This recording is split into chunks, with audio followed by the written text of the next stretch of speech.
awit ko'y ikaw. Ikaw ang sinisigaw dahil nabihag mo ang pusong akrong may dugong bughaw. Sa labi ko lumilitaw ang ninanais matanaw, kasi ikaw lang ang siyang buhay na aming tinatanglaw. Ikaw lang ang inspirasyon kung ba't nagsusulat ngayon, at natatangi ko na yaman bigay ng Panginoon. Kahit saan man magpunta pangalan mo dinadala. Kung ikaw man ay nag-insisto, ikaw na sinisinta. Sa mga araw na lumuha, galit na biglang humupa. Bawat pasok ng unos sa puso ko, ikaw nagpatila. Alam ko di mo na tinuro ang pagiging masama. Ang ipagtanggol kita, hindi naman sinasadya. At wala akong pake sa sasabihin ng iba, basta't alam ko at alam mo na minamahal kita. Pagkat ikaw ang nagbigay, ikaw ang siyang taglay, ikaw ang kapatiran ko hanggang sa mamatay.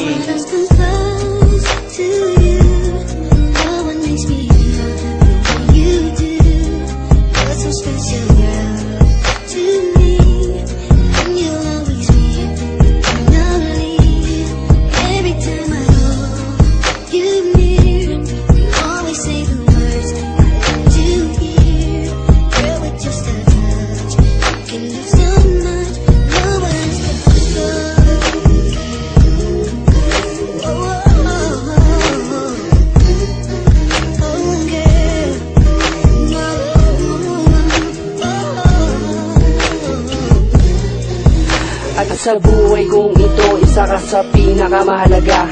Dahil sa'yo naramdaman kakaibang saya. Kaya't kahit anong mangyari ay poprotektahan kita. Buhay ay itataya kung para lang sa'yo talaga. Dahil ikaw ang nagpabago sa dating kay gulo. Ikaw ang nagbigay ng tuwa sa aking mundo, na para bang isang gabay ngayon sa tinatahak ko. Na sa tuwing madadapa ay meron sa akin sasalo, at meron ding nakikinig sa bawat kwento ko. Kapatirang handang dumamay pag nalulungkot ako. Alam mo ba, iba sa kanila, bilib ako sa'yo talaga. Pakinggan mo aking kanta, malaman mo ang iyong halaga.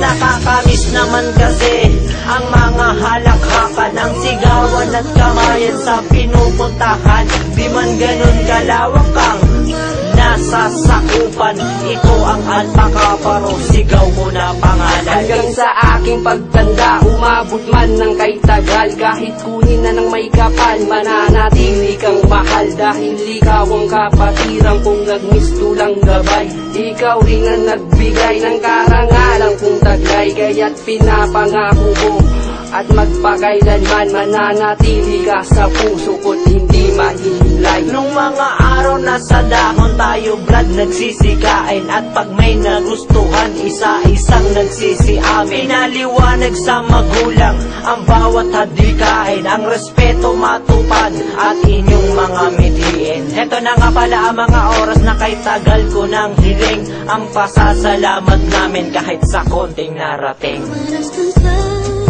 To you.